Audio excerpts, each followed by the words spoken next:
دین فطرت اور فطرت جو ہے ہماری، جو اندر ہماری ان پٹ میں آنکھیں دیکھتی ہیں ڈاکٹر صاحب، جی تو کچھ ان پٹ اندر جاتی ہے، کان سنتے ہیں تو کچھ ان پٹ جاتی ہے جو حواس خمسہ ہیں، زبان پہ کوئی ذائقہ آتا ہے، کوئی خوشبو اچھی آتی ہے، کوئی ہم محسوس کرتے ہیں.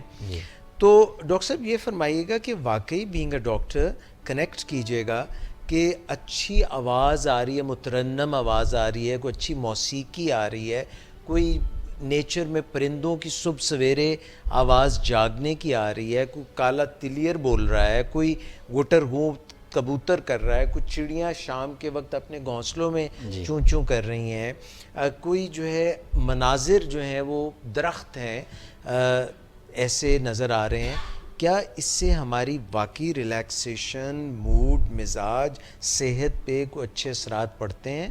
100%، اس میں کوئی شک نہیں ہے کہ ماحول کا صحت پہ بہت اثر ہوتا ہے، بہت اثر ہوتا ہے. تو اسی لیے میں نے دیکھا نا کہ معاشرے میں یہ کیوں، ابھی آپ نے ذکر کیا کہ ڈپریشن کیوں بڑھ گئی ہے، معدے کا مسئلہ کیوں بڑھ گیا، اس لیے کہ ہم ایک مشینری لائف گزار رہے ہیں. صبح اٹھے جاب پہ چلے گئے، آج کل لوگ اپنے مسائل کی وجہ سے دوسرا جاب کرتے ہیں، 3 جاب کرتے ہیں، نیند پوری نہیں ہوتی، جاب میں سٹریس ہے، وہاں کچھ پرابلم ہے. لیکن اگر اس طرح کی جو آپ نے باتیں کی ہیں کہ فطرت کا ماحول مل جائے تو کیا کہنے ہیں، انسان کے ڈیفینیٹلی موڈ پہ، اس کی صحت پہ بہت اچھے اثرات ہوتے ہیں. لاہور میں رہ کے کر سکتے ہیں ایسا؟ بالکل کر سکتے، بالکل کر سکتے. پلان اگر وضع کریں، آپ اپنے نسخہ جو لکھتے ہیں، پرسکرپشن لکھتے ہیں، جی اس میں کہیں لکھتے ہیں آپ کہ اتنی دیر جو ہے نا آپ نے فطرت کے ساتھ جڑنا ہے، اتنی دیر آپ نے جو ہے کوئی کہان میں ایسی بات، اتنی نہیں، یہ دیر بات- آپ نے یہ تو ہم بیگم ہر کسی- صاحبہ سے پیار کی بات کرنی ہے، تنقید نہیں کرنی. اتنی باتیں نہیں کرتے، لیکن یہ اتنا ضرور لکھتے ہیں کہ سیر کا ضرور لکھتے ہیں. اور دوسرا اگین میں اپنے ٹیچر کی کوٹنگ بتاؤں گا آپ کو کہ انہوں نے یہ کہا تھا کہ دیکھیں ڈاکٹر ہے اور ڈاکٹر کی لائف زیادہ بڑی سٹریسفل ہوتی ہے، زیادہ کام والی ہوتی ہے. تو ایک تو اپنے دوست بنائیں، جی اور کوشش کریں کہ دوست ڈاکٹری سے ہٹ کے بنائیں. ڈاکٹر بنائیں گے تو وہ آ کے وہ ڈاکٹری ڈسکس کریں گے ادھر کی کہ فلاں پروفیسر ادھر لگ گیا، اس کا ٹرانسفر ہو گیا، یہ ہو گیا، وہ ہو گیا. دوسروں سے ہٹ کے بنائیں. اور حقیقت میں بتاؤں practically for the last 25 year ہم 5-6 بندے ہیں، جی ہمارا ایک گروپ ہے، جی ہر ویکینڈ پہ یا فورٹ نائٹلی ہم اکٹھے ہوتے ہیں. Right. Are they doctors? 2 doctor ہیں، کچھ نان ڈاکٹرز ہیں. اچھا اچھا. اور ایک گھر چلے جاتے ہیں، پھر اگلی دفعہ روٹیٹ کرتے رہتے ہیں. پہلے 15 سال تو ایک ہی بندہ اسپانسر رہا، اس کے پاس ہی جاتے تھے. پھر وہ بندہ شہر سے باہر چلا گیا، وہاں بیٹھ کر ہم پھر 2-3 گھنٹے ساری دنیا کی چیزیں ڈسکس کر لیتے ہیں. پالیٹکس بھی ڈسکس ہو جاتی ہیں، انڈیویجولی مسائل بھی ڈسکس ہو جاتے ہیں، حالات بھی کیتھارسس ہو جاتی ہے. وہ ہمارے لیے بڑا وہ ہوتا ہے. تو بندہ اپنے دوست بناؤ اور دوستوں کے ساتھ جڑ کے رہو، ارسپیکٹو کہ آپ کسی بھی پوزیشن پر ہیں، اپنے دوستوں کے ساتھ جڑ کے رہو. That is the only hope جو آخر تک آپ کو. ڈاکٹر صاحب یہ فرمائیے گا کہ جب ہم دوستوں کے درمیان بیٹھتے ہیں، اکثر زنانیوں پہ یہ بات فٹ کی جاتی ہے، مگر مردوں کا بھی بتائیے گا کہ اس میں فلاں آدمی کی یہ برائی تو اس کی یہ برائی تو اس کا یہ، اور اس کی بدخوئی اور اس کی غیبت اور اس کی پازیٹیو باتیں کتنی ریشو کی ہونی چاہیے اور نیگیٹو کتنی ریشو؟ آئیڈلی تو ڈسکس ہی پازیٹیو باتیں کرنی چاہیے. جو نیگیٹو باتیں کریں گے تو پھر وہی کا وہی مسئلہ رہے گا. ہم تو ملکی حالات ڈسکس کرتے ہیں، موجودہ حالات ڈسکس کرتے ہیں، کوئی واقعات ڈسکس کرتے ہیں. اس کے اندر جو ہے وہ بڑا کیتھارسس ہوتا ہے اور بڑی اچھی محفل رہتی ہے. 3-4 گھنٹے رات 11 بجے تک بیٹھے رہتے ہیں، وہیں کھانا پینا بھی ہوتا ہے سارا. اس طرح کا ایکٹیویٹیز ہم نے اپنے بنائی ہوئی ہے. لیکن باقی اگر بندہ کو شام کو فارغ ہے جو ایوننگ پہ ہے تو اس کو ضرور یہ کرنا چاہیے. میرے دوست ہیں یا سروس ہاسپٹل میں ہیڈ ہیں ENT کے، ہر سیٹرڈے سنڈے میرا آف ہوتا ہے تو میں ان کے پاس آتا ہوں. پھر روز ریس کورس کے 2 چکر لگاتے ہیں، وہاں گپ شپ کرتے ہیں. تو واک بھی ہو جاتی ہے، گپ شپ بھی ہو جاتی ہے. تو یہ اس طرح کی کریٹ نہ کریں تو پھر تو بڑا ٹینس ہو جاتا ہے. Thank you Irshad Hussain Siddiqui, professor of medicine, King Edward's Medical University. Irshad Hussain Qureshi, I beg you pardon, حالانکہ مطلب اس سینس میں my name is Ijaz Qureshi as well, تو تھوڑا میں آپ کا بہت شکر گزار ہوں. Once again thank you so much for giving us your precious time and spending this beautiful evening with us and listening to our music as well. It's very kind of you. آج تو موسم بھی بہت سہانا ہے جی موسم ماشاءاللہ بڑا پیارے دیکھیں ساری ہمارے پیچھے بارش جل تھل کا موسم ہوا ہوا ہے. ناظرین آپ سے ملتے ہیں ایک چھوٹی سی بریک کے بعد, اور یہ جو باتیں پروفیسر صاحب نے ہم سے کی ہیں ان کو پلے باندھ لیجئے. پروفیسر صاحب جو ہیں گزشتہ 4 دہائیوں سے کم و بیش مریضوں کی خدمت کر رہے ہیں, اور پاکستان کا بہت ہی نامور میڈیکل ادارہ جو ہے اس میں بطور پروفیسر اپنے فرائض سر انجام دے رہے ہیں. طبیب ہونے کے ناطے ان کی باتیں جو ہیں ایک ایک بات جو ہے وہ اپنا وزن رکھتی ہے, اور یہ گوہر نایاب ہیں, موتی ہیں. تو ہم انشاءاللہ بریک کے بعد پھر آپ سے ملتے ہیں. آپ کی مرضی کے خلاف جو خیال دماغ میں چلتا ہے تو وہ OCD کے زمرے میں ہی آتا ہے, اور یہ وہم بھی ہو سکتے ہیں, وسوسے بھی ہو سکتے ہیں, یہ کچھ ایسی حرکات و سکنات بھی ہو سکتی ہیں جو بعض اوقات اچھی سمجھی جاتی ہیں. اپنی نیچر میں OCD سیلف ریگریسو ہے, جی یعنی سیلف لمیٹنگ ہے, یعنی ایک ایسی بیماری جس میں آپ کچھ نہ بھی کریں تو وہ بہتر ہو سکتی ہے, تو اگر آپ کچھ کریں گے تو کتنی بہتر ہو سکتی ہے, پر جب تک یہ بہتر نہیں ہوتی تو زندگی تو بہت اجیرن رہتی ہے. اس لیے کوششیں کرنا لازم ہے. آج اتفاق سے ہمارے ساتھ پروفیسر راحیل کریم بیٹھے ہیں جو اس میں بڑا ید طولہ رکھتے ہیں اور بے انتہا مہارت رکھتے ہیں. تو ہم چاہیں گے کہ ہم آج وہم اور وسوسوں تک زیادہ محدود رہیں. ہر شخص کو وسوسے بھی آتے ہیں, اور ہر شخص ایک حد تک کمپلسیو بیہیویئر بھی ڈیمونسٹریٹ کرتا ہے. نہ جہاں یہ بیماری کا پہلو اختیار جب کرتا ہے تو اس میں اسینشلی جب انسان کی روزمرہ کی فنکشننگ افیکٹ ہونی شروع ہو جائے, رائٹ, جہاں وہ علامتیں کرپلنگ ہو جائیں, جی جو ان کی پروڈکٹیوٹی کو, ان کے ریلیشن شپس کو افیکٹ کرنا شروع کریں, جی so that is where I think it becomes a disorder. وہ ایک بیماری کی صورت اختیار کر جاتی ہے. obsession جو ہے از دی کوگنیٹیو ایلیمنٹ, یعنی کہ ذہنی ایلیمنٹ ہے اس کا, سوچ کا. جی ہاں. تو بڑی سمپل سی بات ہے, پہلے سوچ آتی ہے پھر بیہیویئر آتا ہے نا. یہ ایک قابل علاج مرض ہے. وہ جو ہمیشہ کہا جاتا تھا پہلے کہ جی وہم کا کوئی علاج نہیں ہوتا, تو اب ایسا نہیں ہے کہ وہم کا کوئی علاج نہیں ہے. اس کے لیے باقاعدہ علاج موجود ہے, اور ایک جد و جہد ہے جو لمبی جد و جہد ہے. جو بندہ وہم کرتا ہے تو ایک بنیادی جو نسخہ ہے وہ یہ ہے کہ اس کے وہم کا حصہ نہ بنے, اور اس کے وہم کو ختم کرنے کے لیے کبھی تسلی نہ دے. آپ کی مرضی کے خلاف جو خیال دماغ میں چلتا ہے تو وہ OCD کے زمرے میں ہی آتا ہے, اور یہ وہم بھی ہو سکتے ہیں, وسوسے بھی ہو سکتے ہیں, یہ کچھ ایسی حرکات و سکنات بھی ہو سکتی ہیں جو بعض اوقات اچھی سمجھی جاتی ہیں. اپنی نیچر میں OCD سیلف ریگریسو ہے, جی یعنی سیلف لمیٹنگ ہے, یعنی ایک ایسی بیماری جس میں آپ کچھ نہ بھی کریں تو وہ بہتر ہو سکتی ہے, تو اگر آپ کچھ کریں گے تو کتنی بہتر ہو سکتی ہے, پر جب تک یہ بہتر نہیں ہوتی تو زندگی تو بہت اجیرن رہتی ہے. اس لیے کوششیں کرنا لازم ہے. آج اتفاق سے ہمارے ساتھ پروفیسر راحیل کریم بیٹھے ہیں جو اس میں بڑا ید طولہ رکھتے ہیں اور بے انتہا مہارت رکھتے ہیں. تو ہم چاہیں گے کہ ہم آج وہم اور وسوسوں تک زیادہ محدود رہیں. ہر شخص کو وسوسے بھی آتے ہیں, اور ہر شخص ایک حد تک کمپلسیو بیہیویئر بھی ڈیمونسٹریٹ کرتا ہے. نہ جہاں یہ بیماری کا پہلو اختیار جب کرتا ہے تو اس میں اسینشلی جب انسان کی روزمرہ کی فنکشننگ افیکٹ ہونی شروع ہو جائے, رائٹ, جہاں وہ علامتیں کرپلنگ ہو جائیں, جی جو ان کی پروڈکٹیوٹی کو, ان کے ریلیشن شپس کو افیکٹ کرنا شروع کریں, جی so that is where I think it becomes a disorder. وہ ایک بیماری کی صورت اختیار کر جاتی ہے. obsession جو ہے از دی کوگنیٹیو ایلیمنٹ, یعنی کہ ذہنی ایلیمنٹ ہے اس کا, سوچ کا. جی ہاں. تو بڑی سمپل سی بات ہے, پہلے سوچ آتی ہے پھر بیہیویئر آتا ہے نا. یہ ایک قابل علاج مرض ہے. وہ جو ہمیشہ کہا جاتا تھا پہلے کہ جی وہم کا کوئی علاج نہیں ہوتا, تو اب ایسا نہیں ہے کہ وہم کا کوئی علاج نہیں ہے. اس کے لیے باقاعدہ علاج موجود ہے اور ایک جدوجہد ہے جو لمبی جدوجہد ہے. جو بندہ وہم کرتا ہے تو ایک بنیادی جو نسخہ ہے وہ یہ ہے کہ اس کے وہم کا حصہ نہ بنے اور اس کے وہم کو ختم کرنے کے لیے کبھی تسلی نہ دے. آ جائیے ناظرین، پروگرام میں آپ کی ملاقات بھی ہوگی پروفیسر آف میڈیسن ارشاد حسین قریشی صاحب سے، اور گانا بھی آپ نے سن لیا پروفیسر نادیہ شیخ سے، اور ان کے ساتھ جو ہے ایک اور پروفیسر صاحب جنہوں نے آپ کو جو ہے موسیقی بھی سنا دی.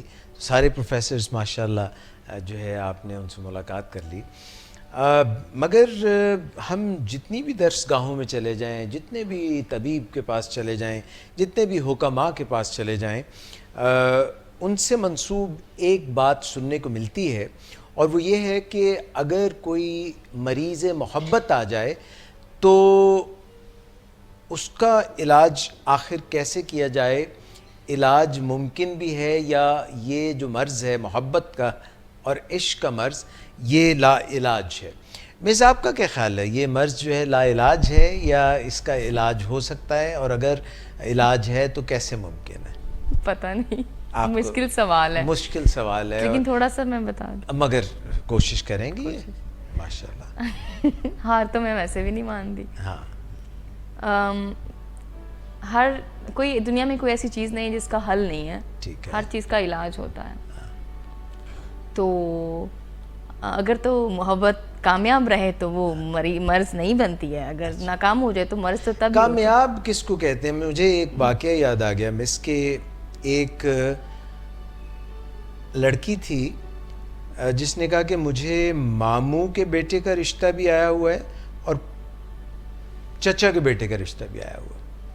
تو حکیم صاحب آپ یہ بتائیں کہ میں کس سے شادی کروں تو وہ جو ہے نا کامیاب ہو جائے گا؟ تو وہ پسند کس کو کرتی تھی، کیا اس کے؟ یہ اس نے سوال کیا کہ میں کس سے شادی کروں تو وہ نہال ہو جائے گا، وہ بہترین زندگی اس کی ہو جائے گی، خوشیوں سے بھرپور زندگی ہو جائے گی، میں کس سے شادی کروں؟ یہ اس نے سوال کسی حکیم صاحب سے کر لیا، کسی بڑے طبیب سے کر لیا. تو ان کا جواب بڑا مختلف سا تھا. انہوں نے کہا کہ تم کس سے کرنا چاہتی ہو جو آپ بات کر رہی تھی؟ تو اس نے کہا کہ میں ماموں کے بیٹے سے شادی کرنا چاہتی ہوں.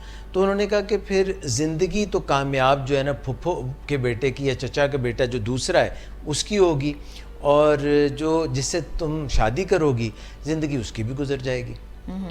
تو یہ بھی ایک سوچ ہو سکتی ہے. یہ کیا سوچ ہے؟ میں یہ جاننا چاہ رہا تھا. بڑی حیران کن سی بات ہے یہ کہ انہوں نے کیا سوال کیا، سوال گندم جواب چنا. مطلب مجھے تو جواب سمجھ ہی نہیں آئی نا بات، وہ لڑکی کو بھی نہیں آئی تھی کہ یہ میں کیا بات کر رہی ہوں کہ زندگی کس کی خوشگوار گزرے گی. تو وہ کہہ رہے ہیں کہ جو ہے نا گزر دوسرے کی بھی جائے گی، گزر تو جس سے تم کرو گی اس کی بھی جائے گی، مگر خوشگوار جو ہے اس کی گزرے گی جس سے تم شادی نہیں کرو گی. یہ کیا وجہ ہے؟ سر آپ بتائیں اب میں کیا. اچھا یہ تو ہم اسد سے پوچھ لیتے ہیں. اسد بھائی آپ بتائیں، آپ کا بڑا تجربہ ہے، آپ نے زندگی میں بڑے بڑے ایکسپیریمنٹس کیے ہیں، تو آپ کا تجربہ کیا کہتا ہے؟ محبت یا پیار کا کامیاب ہونا، میں سمجھتا ہوں کہ اگر آپ کسی سے محبت کرتے ہیں تو وہ شادی تک پہنچ گئی تو یہ بھی ایک کامیابی ہے. یہ کامیابی ہے. اچھا یہ مس بھی یہی شاید کہہ رہی میں تھی. یہی کہہ رہی تھی نا. دیکھیے کتنا ایک ہی چھت کے نیچے بیٹھے مختلف لوگ ہیں، مختلف خیالات. اب یہ ڈیپینڈ کرتا ہے اپنی ڈیپینڈ کرتا ہے کہ کیا دیکھیں شادی شدہ لوگوں کی پرسیپشنز اور ہیں، کیونکہ وہ بیچارے بعد میں بڑی دیر بعد ان کو یاد ہے کہ پھنس چکے ہیں. ہاں اس میں ایک اور بات بھی، کئی دفعہ ہمیں لگ رہا ہوتا ہے یا پھر جو ٹین ایجرز ہیں یا پھر جو نوجوان ہیں کہ پیار ہو جاتا ہے، جیسے کیا نہیں جاتا، کیا بھی جاتا ہے، وہ بھی جاتا ہے، اس میں بڑا کچھ ہو جاتا ہے. لیکن بات یہ ہے بڑا کہ کچھ ہاں اس میں کہنا یہ چاہ رہا ہوں کہ کئی دفعہ بلکہ اکثر ہم نے دیکھا ہے کہ لو میرجز جو ہیں وہ کامیاب نہیں بھی ہوتی. اچھا اور ارینجڈ میرجز کامیاب ہو بھی جاتے ہیں. لو ہو جاتا ہے بعد میں پھر آپس میں. نہیں لیکن میں جو بات یہ کرنا چاہ رہا ہوں کہ آپ نے کہا کامیاب جو پیار ہے وہ کیا ہے.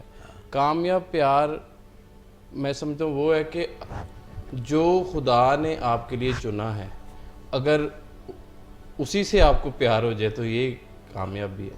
تو یہ پتہ کیسے چلے گا؟ دیکھیے مطلب دیکھیے ایک صاحب تھے وہ مسجد گئے ہاں اور جمعے کی نماز پڑھ کے واپس آئے تو بیگم صاحبہ کو انہوں نے دونوں ہاتھوں میں اٹھا لیا. اچھا. بڑی حیران کہ بھئی اتنے جوش میں اتنی محبت اتنا ولولہ کافی عرصے سے نہیں دیکھنے. تو انہوں نے کہا کیسے آج آپ جمعے کی نماز پڑھ کے آئے اور اتنے خوش کیسے؟ انہوں نے کہا مولوی صاحب نے یہ کہا ہے کہ جو اس دنیا میں اپنی مشکلیں ہنس کے اٹھائے گا جنت اسی کو ملے. مشکلیں. تو میرا مطلب ہے کہ اب یہ کامیابی کے کئی جو ہے وہ اصول ہوتے ہیں, کئی طریقے ہوتے ہیں, تو کون کس چیز کو کامیابی سمجھتا ہے یہ بھی تو دیکھنا ڈیپینڈ کرتا ہے سر. وہی مگر ایک بات مس اور اسد بھائی ڈن ہے کیا کہ اس پہ تو بحث ہو سکتی ہے کہ پیار جو ہے وہ شادی تک پہنچتا ہے کہ نہیں پہنچتا, شادی جو ہے ارینجڈ ہوتی ہے کہ لو میرج ہوتی ہے, شادی کے بعد کیسی گزرتی ہے. مگر ان تمام باتوں کے باوجود مجھے کوئی ایک ایسا بندہ بتائیں یا ایک ایسی کوئی مثال بتائیں جو دل سے کہتا ہو کہ مجھے زندگی میں نہ پیار چاہیے نہ پیار کرنا ہے, نہ میں خود پیار کے قابل اپنے آپ کو سمجھتا ہوں, یعنی مجھے پیار سے کچھ لینا دینا نہیں. کوئی بھی نہیں ہے ایسا کوئی بھی شخص. نہیں. تو اس کا مطلب یہ ہوا ناظرین کہ پیار کے اس جذبے میں سبھی بندھنا چاہتے ہیں دل سے. اب کہیں کوئی غلطی رہ جائے, کوئی سکم رہ جائے, کوئی خامی رہ جائے, کوئی کمی رہ جائے, کوئی طریقہ کار نہ آتا ہو, اور کب جو ہے یہ لو برڈز جو ہیں یہ اینگری برڈز بن جائیں.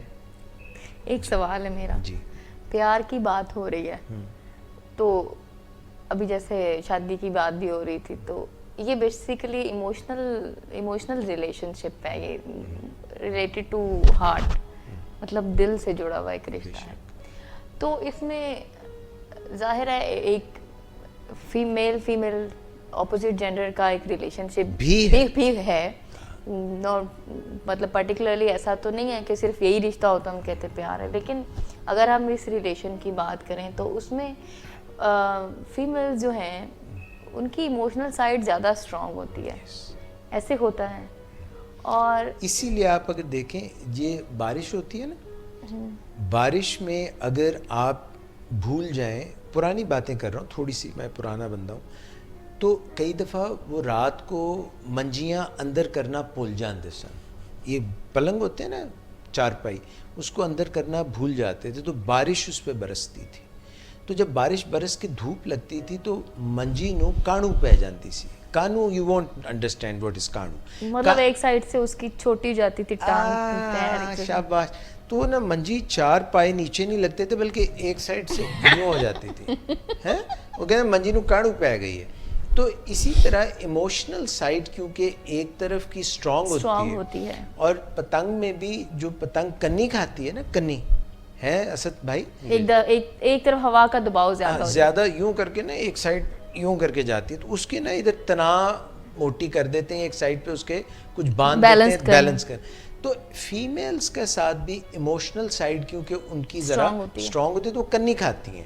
اس کو میں اسٹرانگ نہیں, اس کو میں ویک کہوں گی. نہیں اسٹرانگ, یا ان کی جو ہے نا وہ جس طرح مجنو بارش برستی ہے نا بہت, جیسے پیار کی بارش, تو وہ کانو پڑ جاتی ہے, پھر وہ ایک طرف سے یوں کر کے ہو جاتی ہیں. تو یہ مسئلہ ہے. یہ بات کہاں کا چلی گئی؟ میں نے تو آپ کو دیکھے مثال دی, غلط اگر دی ہے تو آپ مجھے کریکٹ کریں. آپ نے خود فرمایا تھا کہ ایموشنل سائڈ اسٹرانگ ہوتی ہے, مطلب ایک سائڈ, ہمارا جو برین ہے اس کے دو ہیمسفیئرز ہوتے ہیں نا, ایک لیفٹ ہے جو کہ لاجیکل ہے زیادہ, اور ایک رائٹ ہے جو ایموشنل ہے. تو خواتین کو اگر آپ دیکھیں تو آپ ان کی رائٹ سائڈ دیکھیں گے, ان کو نا گڑم سا پڑا ہوتا ہے, مطلب ایک سائڈ پہ تھوڑا سا, کیونکہ ہیوی ہوتی ہے نا سائڈ یہاں کی, تو تھوڑی سی ایسے کر کے. میری تو نہیں ہے بھائی. نہیں دیکھیے, یہ بہت غور سے اگر کوئی دیکھے تو پھر نظر آتا ہے عام ایسے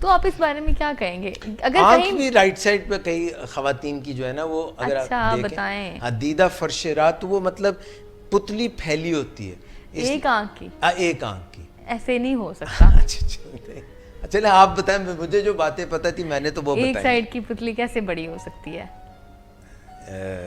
جب خواتین کو مہارت حاصل ہو جاتی ہے پتلی تماشا کرنے کی یا کرانے کی, تو ان کی پتلی ذرا سی سکڑتی ہوئی بڑی ہو جاتی ہے. ہاں سر, میں نے یہ سوال پوچھا تھا کہ فیمیل کی ایموشنلی ذرا زیادہ ایموشنل ہوتی ہیں تو معاملہ ملکہ جذبات ہوتی ہیں, تو کہیں پہ اگر ریلیشن شپس میں کبھی کوئی پرابلمز آتی ہیں یا کوئی کبھی کبھار ایگزیجریٹ بھی کرنا ہو اگر کسی بات کو, پرابلم کو, تو وہ ان میں بھی ان کا بڑا ہاتھ ہوتا ہے.